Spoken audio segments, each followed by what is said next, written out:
Hi అండి, welcome back to మన ఇంటి సంప్రదాయం. ఇవాళ వచ్చేసి చల్లటి వాతావరణంలో మరమరాల మిక్చర్ని ఇలా తయారు చేసుకొని ఇందులోకి చిన్న కారపూసని వేసుకున్నట్లయితే టేస్ట్ చాలా బాగుంటాయి.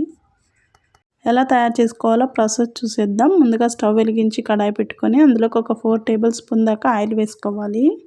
తర్వాత అందులోకి 1 కప్పు దాకా వేరుశనగకాయలను వేసుకొని దోరగా ఫ్రై చేసుకోవాలి. స్టవ్ని లో ఫ్లేమ్లో ఉంచుకొని ఈ వేరుశనగకాయలని దోరగా ఫ్రై చేసుకోవాలి. తర్వాత ఇందులోకి ఒక 6-7 వెల్లుల్లిపాయలను దంచి వేసుకోవాలి. అలాగే ఒక 4-5 దాకా ఎండుమిర్చిని తుంచి వేసుకోవాలి. ఇవన్నీ కొంచెం ఫ్రై అయ్యాక ఇందులోకి ఒక రెమ్మంత కరివేపాకును వేసుకోవాలి. ఇప్పుడు ఇందులోకి ఒక 1 టేబుల్ స్పూన్ దాకా కారం, అలాగే 1/2 టేబుల్ స్పూన్ దాకా పసుపు, ఒక 1 టేబుల్ స్పూన్ దాకా సాల్ట్ వేసుకొని బాగా మిక్స్ అయ్యేలా కలుపుకుంటూ 1 నిమిషం పాటు బాగా ఫ్రై చేసుకోవాలి. 1 నిమిషం పాటు బాగా ఫ్రై చేసుకొని తర్వాత స్టవ్ ఆఫ్ చేసుకోవాలి. ఇప్పుడు ఇందులోకి ఒక 2 కప్పుల దాకా మరమరాలను వేసుకొని బాగా మిక్స్ అయ్యేలాగా కలుపుకోవాలి. మనం వేసుకున్న తాలింపు అంతా మరమరాలకు బాగా పట్టేలాగా మిక్స్ చేసుకోవాలి. ఇలా ఒక 2-3 నిమిషాల పాటు బాగా మిక్స్ అయ్యేలాగా కలుపుకోవాలి. తర్వాత ఇందులోకి సాల్ట్ ఏమైనా తక్కువగా ఉంటే ఒకసారి చెక్ చేసుకొని వేసుకొని మరొకసారి బాగా కలుపుకోవాలి. ఇప్పుడు మరమరాల మిక్చర్ తయారైపోయింది. ఇందులోకి చిన్న కారపూసని ఎలా తయారు చేసుకోవాలో చూద్దాం. ముందుగా ఒక మిక్సింగ్ బౌల్ తీసుకొని అందులోకి 1 కప్పు దాకా శనగపిండిని జల్లించుకోవాలి. చిన్న కారపూసను తయారు చేసుకునేటప్పుడు కంపల్సరీగా పిండిని జల్లించుకొని తీసుకోవాలి. తర్వాత ఇందులోకి ఒక 4 టేబుల్ స్పూన్ల దాకా బియ్యం పిండిని వేసుకొని జల్లించుకోవాలి. ఇప్పుడు ఇందులోకి ఒక 1/2 టేబుల్ స్పూన్ దాకా ఉప్పు వేసుకొని ఒక 1/2 టేబుల్ స్పూన్ దాకా కారం వేసుకోవాలి. ఈ కారం ఉప్పు అంతా బాగా మిక్స్ అయ్యేలాగా పిండిలో కలుపుకోవాలి. ఇప్పుడు కొంచెం వాటర్ వేసుకుంటూ పిండిని కలుపుకోవాలి.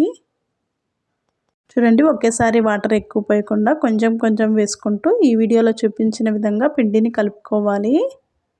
చిన్న కారపూసను తయారు చేసుకోవడానికి పిండిని ఇలా కలుపుకున్నట్లయితే చాలా బాగా వస్తాయి. ఇప్పుడు జంతికల గొట్టంలో ఇలాంటి చిన్న హోల్స్ ఉన్న బిళ్ళను తీసుకోవాలి. ఈ బిళ్ళను జంతికల గొట్టంలో వేసుకొని కొంచెం ఆయిల్ వేసి అప్లై చేసుకున్నట్లయితే పిండి అతుక్కోకుండా ఉంటుంది. ఈ విధంగా అప్లై చేసుకున్న తర్వాత మనం ముందుగా కలిపి ఉంచుకున్న పిండిని ఇందులోకి వేసుకోవాలి. మరి ఇంతకన్నా లిక్విడ్గా అయితే ఉండకూడదు, అలాగని గట్టిగా ఉన్నా కూడా ఆయిల్లో వేసుకోవడానికి చాలా కష్టంగా ఉంటుంది. ఈ విధంగా జంతికల గొట్టంలోకి పిండిని వేసేసుకొని మూత పెట్టేసుకొని తీసుకోవాలి. ఇప్పుడు డీప్ ఫ్రైకి సరిపడా ఆయిల్ పెట్టేసుకొని ఆయిల్ బాగా హీట్ అయిన తర్వాత ఆయిల్లోకి కొంచెం పిండిని వేసుకొని చూద్దాం హీట్గా ఉందో లేదో. ఆయిల్ బాగా హీట్ అయిన తర్వాత అందులోకి ఒత్తుకోవాలి. ఆయిల్ కాగేంత వరకు హై ఫ్లేమ్లో ఉంచుకొని తర్వాత మీడియం టు హై ఫ్లేమ్లోకి మార్చుకుంటూ వేయించుకోవాలి. చిన్న కారపూస ఒక సైడ్ బాగా ఫ్రై అయిన తర్వాత మరొక సైడ్ టర్న్ చేసుకొని ఫ్రై చేసుకోవాలి.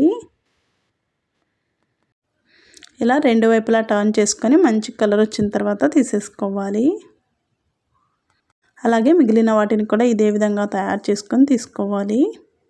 ఇప్పుడు ముందుగా తయారు చేసి ఉంచుకున్న మరమరాల మిక్చర్లోకి ఈ చిన్న కారపూసను వేసి కలుపుకోవాలి.